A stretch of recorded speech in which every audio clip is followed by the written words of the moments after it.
Hello, my name is Jackie. I am 24 years old as of date. Nowadays, parents are aware of their baby's O before they're even born. It is visible on scans and births are carefully planned and prepared for. It wasn't the same for me though. My parents were completely unaware. I was born via C-section and took everyone by surprise with my giant O. Thankfully, the sac covering the O wasn't ruptured and I had a chance to be transferred to a different hospital for immediate closure. For the first few days of my life, my mother and I were in separate hospitals. She didn't get to see me up until she got good enough to visit me. My O is so big that my scar runs from the very top of my stomach all the way to the very bottom. I was in the ICU on 24-hour supervision for about a month and a half, until they released me and I got to get home. The first few months of my life were particularly difficult. I had a stomach the size of a little basketball pretty much. And to make things worse, I was also very sickly, and feeding me wasn't easy. I had both children and grown-ups make fun of me because of the size of it. It wasn't normal, and so I was bullied and sometimes would come home crying due to their ignorance. At around 4 years old, we flew to my home country, Spain, and I was scheduled for my second and last surgery up to date.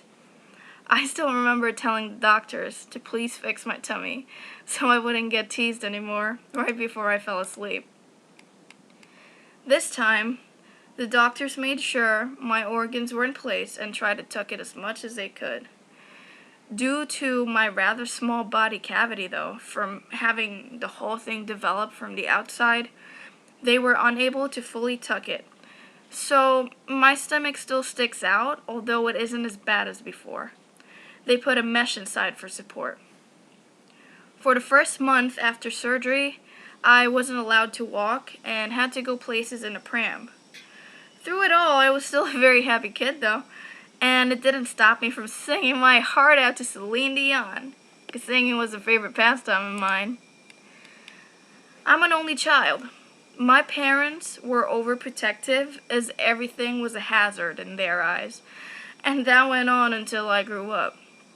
They didn't really know much about the condition, so they took what I assume was more than the necessary steps to raise me. I missed out on a lot because of all the restrictions.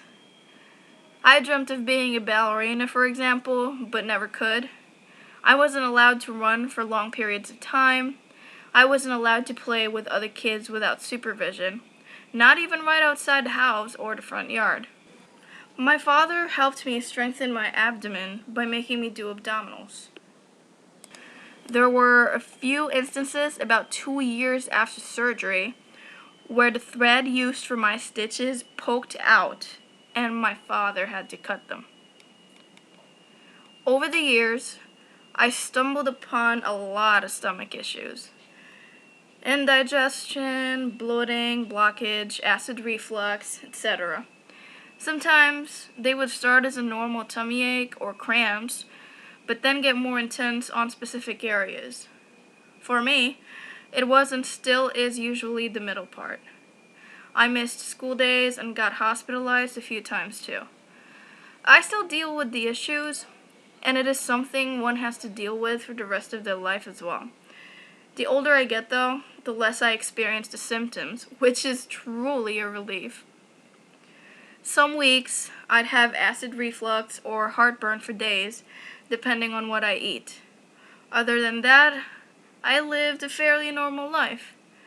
I can work out as long as it doesn't involve heavy lifting. I can do things a regular person would. My parents still worry up to this day and would check up on me every once in a while, though. This year, I am seeing a doctor to have a checkup after so long. I haven't had a checkup with a specialist since surgery 20 years ago, and I have a lot of questions to ask regarding the condition, do's and don'ts, and whether or not I can start a family.